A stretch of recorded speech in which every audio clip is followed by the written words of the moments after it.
YouTube, what is going on? HeirofCarthage here, back in the Gor Rok campaign. We are about to have Nagaron finish their final ritual. We're going to have to fight against them to prevent them from winning the campaign. We've got 3 high elf armies staring us down, which means we got some serious problems to deal with. One of those is actually Alarielle, and she's moving in near Val's Anvil. I wonder, yeah, I can move over here and have enough. It's not a very good chance of an ambush, but we could move over there and drop into an ambush stance, see if we get lucky. It's unlikely, but we're going to do it. And then Virakara, I'm just going to leave him here to defend Lothern. Should be an okay spot to do it from. I don't think that these guys would try and come siege if he was just out in the open, so should be in a good spot. Oh, I did pick up a skill point dump mod for Croak. Yeah, it's over here. Perfect. So I can just dump all of his extra skill points in it, and that way we can not have to see that message popping up anymore.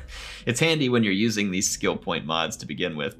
Hola the Skink needs some immortality. He is immortal. He is wonderful. He is Skink. I want to go ahead and try and position my forces a little bit for a final ritual. I think I have them spread out in, you know, decent spread here. Let's see, our Skink Chief here can level up as well. Pterodon, Gorilla Fighter, Fleet-Footed, Bottomless Quiver. Probably replenish troops. Yeah, replenish troops. Leave him where he's at. These... what do you call them? Rogue armies have declared war on us. A little bit strange. Let's see, move forward towards them a little. What can I recruit in one turn? Nothing good enough. I could go into the blessed spawnings and pick up a blessed Saurus warrior. What are we missing? Are we missing any dinos? I don't think so. We've got pretty solid dino coverage here. I think the only thing that'd be nice in this army is a little bit of magic, to be honest. Do we have someone wounded?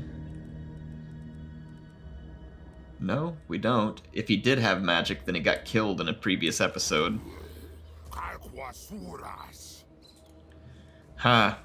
Let's just throw an infantry unit in there to help him out for now. There's no magic in that army, which is a little bit dangerous, but it'll be okay. I'm gonna actually move Patchy a little more central location. I think these guys can stay down here. Croxy, make his Saurus warriors better. Yeah, I think they're fine where they're at in Wixel. That'll help cover the southern parts of our land. Let's check for really Turtle Isles here is going to be a key growth. We need our geomantic pylon. Where are we missing geomantic pylons, by the way? Because this was an objective of this campaign. I can't fix it where the dwarves are at. It looks like I'm missing one up here. Yep, the Star Tower is missing one. Let's get rid of that and build one. And then we're waiting to rebuild it at Laxland because we need growth before we can build it. Right now I've got this public order. Actually, we don't need this anymore. Let's tear that down and we can build the Star Tower there. Or sorry, a geomantic pylon. Geomantic pylon. Got another skink priest here. Skink priest. Let's see. Let's unlock a Renan's Thunder. Wait. Does he have immortality? No. Immortality. That way we don't lose these folks in some potentially dangerous battles that are coming up here towards the end of the campaign. Got some armies over there. I think we're going to go ahead and enter the final ritual. The ritual is underway, my lord. Even working together, it will take your greatest adepts some time to complete. Such is the ritual's power that the great Vortex itself distorts under its pull. Be wary, though, for while the Vortex is weakened, the forces of chaos will slip into this world. Holy Ready mackerel. defenses, for they will doubtless be drawn to the ritual. Oh boy, that's a lot of Skaven. Yeah, that's a lot of Skaven. All right. Well, everybody might start marching north. Poor Laxland. We were trying to rebuild it. The only person anywhere close to it is Gustav the Great Croc. And don't get me wrong, his army's a lot of fun, but he ain't got no business fighting this many Skaven by himself, so we'll have to be very careful with that. Let's start force marching to Itza over as quick as we can to try and get him closer to the action. He is a long ways off. And then our forces at Wixel, yeah, not exactly close to the action either. So we're going to start flinging all of our forces north to help protect Lustry. We're going to take some settlement losses here, there's no doubt about it.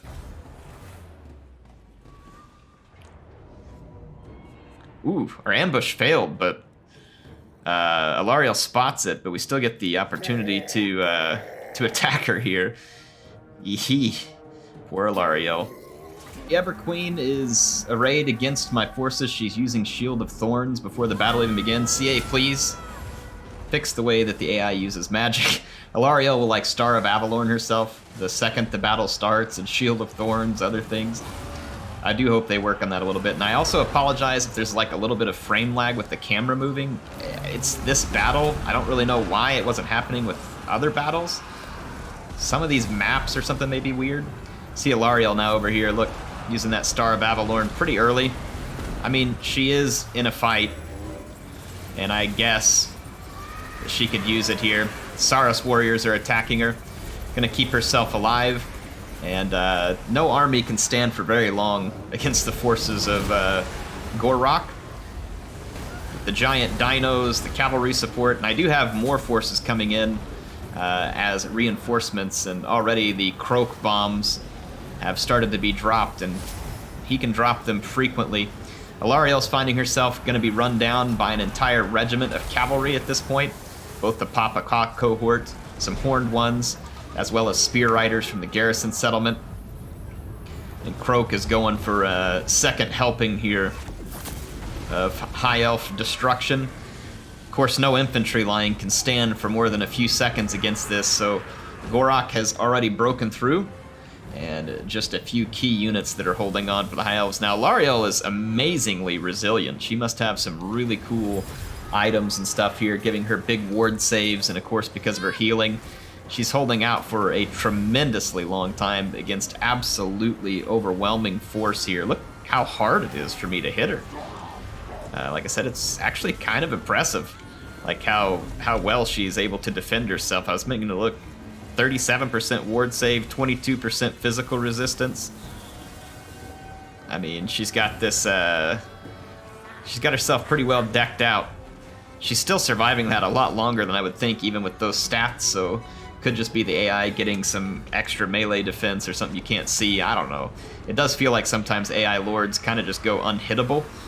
I don't know if that's actually a thing. Do y'all ever feel like that when you're playing, like their lords should be hit, but they're not getting hit or taking damage? Almost like some kind of buff that they get that you can't see. I don't know. Don't really care. She's gonna go down, and you can see the remainder of her army over here is now completely surrounded. They've lost all will to fight.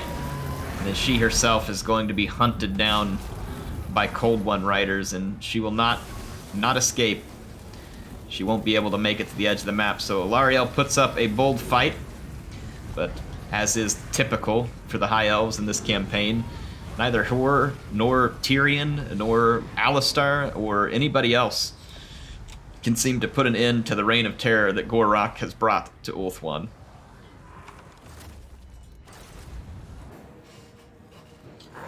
All right, poor Alarielle. She was just so overmatched there. She should have brought reinforcements.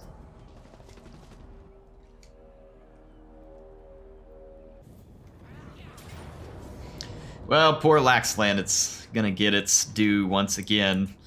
This city just seems to be the whipping post of enemy aggression during Vortex rituals.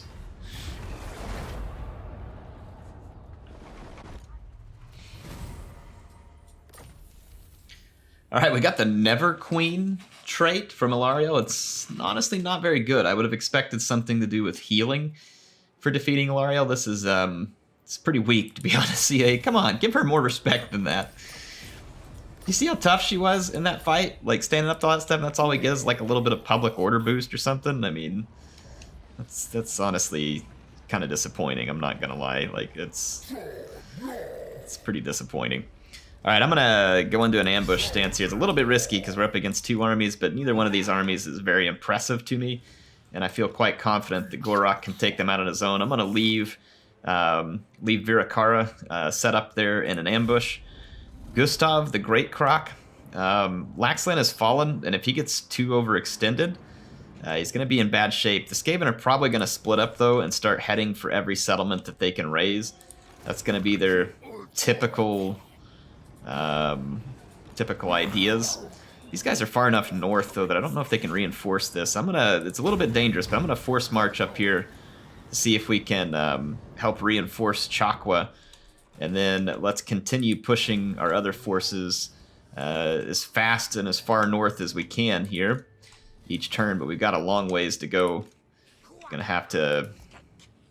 Well, I mean, actually, we could sling through here. It's going to be a long journey, but we could try and get reinforcements up to Gustav, who, honestly, he needs to stay safe. What I'm going to do, though, is put him in an ambush stance where he's got a very good chance of an ambush. Now, of course, Skaven, pretty decent at dodging such ambushes, so we'll see. That hopefully will help kind of keep the Skaven boxed in.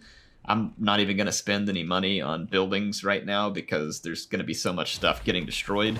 One more turn and we can do this, but during this turn in, or at the end of it, I think we'll be required to start getting ready to fight Nagarond, who's going to complete their rituals successfully here. Well, only successful if they can defeat us.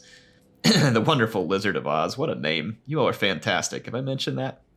That is quite a name for this guy. Let's finish off Amber Spear.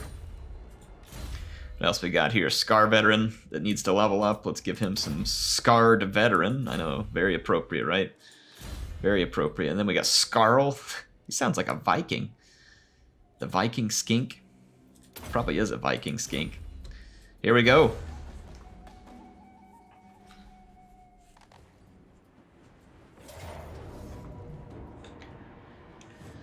Well, 2 High Elf armies versus 1. I mean, it's maybe starting to get a little more even for them. Let's see what all we'd have to destroy. Let's see, so 1, 2, 3, 4, 5. 5 units of cav, some chariots, a bunch of archers. 1, 2, 3, 4, 5. 6 flyers. 1 prince, 1 princess. No casters. That's interesting. What do we got? 1, 2, 3, 4, 5, 6, 7, 8, 9, 10 archers, not including some of the bow-mounted ones. The battle's underway now. 2 princes and their full army versus Gor Rok. Now, the High Elves are going to come delivering early here with Dragon Princes, Flamespire Phoenix, Frostheart Phoenix, Eagles, Dragons. They're going to bring the house early against my line of Saurus Warriors, and it will bring some damage with it. Now, fortunately for me, the map was a forest. This is terrible for the High Elves, as their army is going to rely heavily on large units and archers, which will be heavily hampered by the forest being here. So lots of attacks early, a lot of Dragon Princes back here as well. The Pop cohort getting jumped before I was able to countercharge, but am able to get some support in. And a lot of fire after the Shredder. They are trying desperately to shoot down the Shredder, and with 10 archer units, they've got a pretty good chance. So my back line is completely inundated with large units while facing large numbers of Dragon Princes and infantry up front. The first infantry bomb goes off, and Kroak immediately clears out a blob of Phoenix Guard and Spearmen. But Kroak is in a bit of trouble here. He's got a Moon Dragon giving him more attention than he would like. But I do have some Chameleon Skinks nearby who are going to provide some fire support and help keep Kroak safe. And of course, as always, Gor Rok is going to be face first in combat, completely unconcerned about his enemies. And there was another Kroak bomb that went off over here, so now another flank busted up by the Kroak bomb. Kroak is just being assailed and assailed by dragons, which is a pretty typical move for them. One of the princes is with his Flamespire Phoenix here in the back, and he's been pinned down by the Shredder, who's now far enough away from the archers to not get too beat up. My Chameleon Skinks are dealing with a Frostheart Phoenix. I'll send them some help as quickly as I can, but for now they've been having to keep Kroak safe, and they've managed to do so. The dragons kind of continually get distracted. Now there is still a huge ball of High Elf archers in the back, so we have a lot of High Elves to deal with. You can see them outside the woods. But although taking a lot of damage early, my infantry is able to hold back the tide, and because Croak can turn infantry fights so quickly, like this one here, I'm able to free up infantry units despite them being bogged down for a long period of time otherwise, and it would be a long period of time. Croak is just an absolute infantry buster. So now we're making some progress. My troops are pushing forward towards the edge of the woods. The High Elves are struggling. They've lost all of their support, and all they have up here right now are some sisters who are fleeing away from my chameleon skinks while trying to get some shots at the Shredder, but the Shredder's tired of hiding. He's going to come bring the fight to the High Elf Sisters of Avalor, and then the Thunderous One has pinned down another ball of archers on the other flank, and yet another assault on Croak by 2 different dragons at this point. He is definitely feeling the heat, but he gets some timely support from some Horned Ones and the Star Chamber Guardians, who are able to help cut through the dragons. The Moon Dragon didn't even bother landing. He's deciding to go for yet a different target. See my Legion of Shakwa putting down a Frostheart Phoenix. And then the Moon Dragon attempting to get over here and attack Gor Rok maybe, but just gets trashed by the Shredder in the process. Absolutely dropped. That was not a safe landing zone for the dragon, nor is this a safe place for any of these High Elf troops to be. Now Croak's gonna come in here. There are quite a few High Elf infantry units balled up here against the Shredder, and I'm gonna nuke them in order to try and take as many of them out of the fight as possible and start dropping the power bar, because I really don't want this fight to continue to drag on. My Horned Ones have broken through. There's a few High Elf Horse Archers sitting around, but otherwise just a couple of Dragon Princes holding on this flank. Croak's gonna help break them up, and then it's just archers, but the power bar is starting to weigh in heavy, and the more of their archer units that I engage and chase, the quicker the power bar sorts against the High Elves, and 2 against 1, and Gor Rok still soundly defeats his enemies. As you all can see, the 2 versus 1 is still not very fair for the elves. Maybe 3? Is that what they need? Well, we finally get a chance to fight against the unknown Skaven clans. John Hammond is going to be in position to defend Etchwan here. I don't even remember this settlement. Maybe that's the name of the lord. It's Chakwa. Yeah, it's the name of the lord who's helping the defend, or garrison commander, I should say. Yeah, so we're up against Gor Rok here, the disgusting rat and his stinking verminous clan. It's been a while since we've seen the Jurassic Park Rangers in action here, and my Bastiladons with Solar Engine have a large, disgusting target to take on. My main force deployed in front of Gor Rok, and he is hanging back with his catapults because he is an absolute coward. You can see him sitting back here, but my reinforcements are coming through the woods behind Gor Rok, and he's not going to be aware of it because they are mostly hidden. So I will get a chance to get at that Plague Claw catapult, and you're going to see my Bastiladons with Solar Engines engage early, and it should be able to have a lot of fun with this army. Be a summon and a big bomb going off there against my men, but doesn't end up doing a whole lot because it was focused on a dino.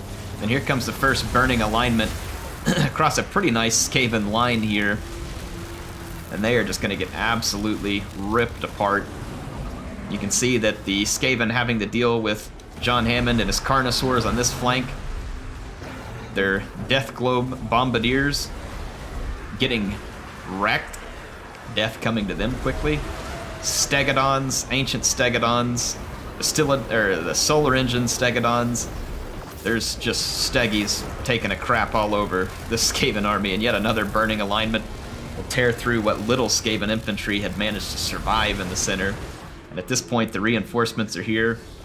My Cold One Spear Riders immediately get into the Plague Claw catapults, and then my Skink cohorts using their speed and their javelins to close the distance with the Skaven skirmishers who would otherwise make this fight drag on for a very long time, and they're gonna have nowhere to run. Skinks are really good at this when fighting against Skaven. They're just fantastic at tying down Skaven skirmishers. Even if they don't win the fight, they can keep them pinned and help support other units. Like right now, the Stegodon able to catch up and easily put those units down. And with the Spear Riders finished with the catapult, they're going to have other targets in mind. You can see Gor Rok here trying to be helpful, but this guy just had no prayer. This fight is well beyond his capability to manage. Skaven just don't seem to do well against giant dino blobs. And to be quite frank, I mean, what does do good against giant dino blobs? Maybe a bunch of Phoenix Guard or something? Might be. Blackguard? I mean, you'd have to have something very specific.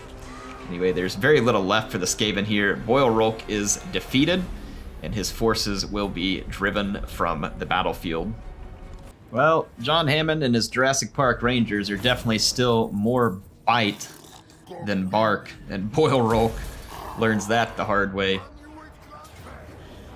Yeah, they're just going to destroy as many settlements as they can. These guys are kind of a waste of time, to be honest, because the AI just focuses all of its attention on raising settlements, which actually then ends up making them weaker and easier to kill. It's really kind of a strange behavior that should probably be addressed. Like, it makes sense that they're trying to raise settlements. What doesn't make sense is that they do it on settlements that don't matter for the ritual, right? They should be focusing and sticking together where it's much harder to kill them, and then that would create a lot more interesting scenario for the player to get in there and have to bring multiple armies, and then you just end up with this epic throwdown rather than these guys splitting up and allowing themselves to be easily defeated over the course of several far-flung battles, right? I think that's the key here. I'm going to move up and kind of continue in an ambush mode until I can get in a good position to hit the enemy. And I'm going to swing this army up north because we got a couple of the Skaven just running in a pointless direction. Again, they're just all splitting up and trying to raise settlements, and it's not even the right settlements. So not going to be a whole lot of benefit to the cause of the AI here. We're going to march Patchy the Salty One up here to the north and west. And I think that's about all we can do with them. However, Lord Croak, we can dump more skill points. We're going to keep dumping skill points because this guy's just going to keep earning them. We need to stop Malekith. I don't know how many turns we have to do that. We've got 4 turns to complete it, and Gor Rok needs to be at full health in order to do so. We've got some leftover remnants of the High Elves here. I think I am going to try and swap this army real quick. We'll take the replenishment off of it, and then I'll just stay in my own territory so that we'll be fully replenished for the battle on the next turn, and then we can take Virakara, swing out here, and put an end to the elves at Kalidor's Repose before they're able to really rebuild and rearm. So I think that will be an appropriate end to them. Glittering Tower. Tower of Lycian. Alright, let's see what else we have to do here. Gor Rok has picked up a skill point. This is number 57 for him. He's got his units maxed out. We worked on getting him Lightning Strike and Renowned. So he's got just about everything he can there. I mean, we can work on his Ambush Chance success, or we can just dump a few more skills into his tree. But I mean, it's just really a little bit of armor and leadership, and he's pretty well armored, and his leadership's kind of unbreakable at the moment anyway. Magic resistance, missile resist. He's already extremely missile resistant, so I don't know how much any of that helps. I honestly think that just Ancient Cunning makes more sense than anything else on there at the moment. And then we can get 5 turns of plus 10 melee defense and unbreakable for Saurus and Temple Guard, along with expert charge defense. Let's do this. Okay, and now we can hit our turn. Alright, the Monument of Izatal is being taken by one of the rogue armies. It's raisin time for the AI. Not terribly concerned about it. The Unknown Skaven clan, let's see what they do. Nothing. So really this leaves us to finish the episode by fighting Malekith, which I think is going to be a good place to end it. So let's go for the battle to thwart Malekith. Gor Rok is here, and he has to fight Malekith and Morathi with her reinforcements. And I don't really want any reinforcements, but I have to put up with Tyrion and Queek because CA, please. Is it the final battle, folks? I mean, something tells me no. We've not seen an army defeat Gor Rok yet, and I don't think this is going to be the beginning of it, but Malekith is going to attempt it, and he's brought Mom Rathi with him as well. See one of his black dragons here, then here's the Dark Lord atop Seraphon. And here comes his mom, as usual, trying to bail him out of trouble. You can see the Dark Elves have a commanding position here with a couple of very nice choke points. You can see Morathi pretty quickly dumping some Pit of Shades on my Saros warriors, and my Saros warriors are gonna get beat up. No doubt about it. We got some Cold One Dread Knights and War Hydras, and this fight here is gonna get real ugly real quick. Morathi, being overly bold here, very self-indulgent, has charged herself right into the midst of a bunch of my Temple Guard. And more importantly, she's gotten herself way too close to Gor Rok. And Gor Rok really doesn't care about her debuffing abilities. He will be able to fight just fine in the presence of Morathi. She is in trouble. The Shredder's coming over to pay some attention to her as well. And then Kroak ends up luring down Malekith, and then Malekith gets jumped by the Papa Pot cohort and the Horned Ones, so while Kroak may seem like a soft target, he is not in this case. There is a pretty decent blob of High Elves in the middle, and I'm going to go ahead and hit them with the Deliverance of Itza. Meanwhile, the focus here is going to be on getting Morathi and her Hydra out of the fight as early as possible. Malekith is a tough customer, and despite being completely overwhelmed over here, he's holding on fairly strong in that fight. Now, I do believe that Morathi was driven out. She's going to come back off of a route, and then the main group of High Elves is still bottled up here, and Kroak is going to get an amazing Deliverance of Itza here. Just look at the density of this blob. Just destroys them. So that was about 6 or 7 units that were dropped, about half their health or more. And the High Elves are now, or sorry, the Dark Elves are now absolutely reeling the hands of Kroak. Morathi lands yet again, putting herself in grave peril. She is surrounded by warriors that are well above her ability to handle. Malekith holds on a surprisingly long time. One of his black dragons that initially kind of just flew away is coming back, thinking that it's ready to get involved again, and you can see another delicious Itza blob being created here for me. Dragon's gonna jump in, but Kroak's gonna put some extra support here, and the Shredder will help deal with the dragon. And then here comes yet another just beautiful Deliverance of Itza. Dark Elves have no answer to this because they can't take Kroak off the battlefield from any distance. They did have a lot of Shades, but instead they always focus on Kroak with large units. Even Shades, it would be difficult because of the level of missile resistance that he has. Now, a couple of my Saros warriors get a little bit off on their own, find themselves facing Dread Knights, a Dragon, and a Hydra, but reinforcements are headed their way, and fortunately for me, my warriors are strong enough. This is pretty insulting. The Skaven are anywhere near my forces and not being attacked, so we're going to pretend we didn't see that. One of the black dragons goes down, and then in the back, Malekith had been trying to escape. Let's see if we can... Oh yeah, we can pin him down. Malekith tried to escape, but was killed by my cavalry. And so he's brought down, and that's going to be the end of his attempt to take the Vortex. He has been stopped, and his forces utterly driven from the battlefield. Lesson learned for Malekith? Hopefully so. Well, Malekith, it's a nice try, but you be thwarted. Let that be a lesson to anybody who thinks they're taking that Vortex before I do. Hope y'all enjoyed this episode. HeirofCarthage, signing out for now.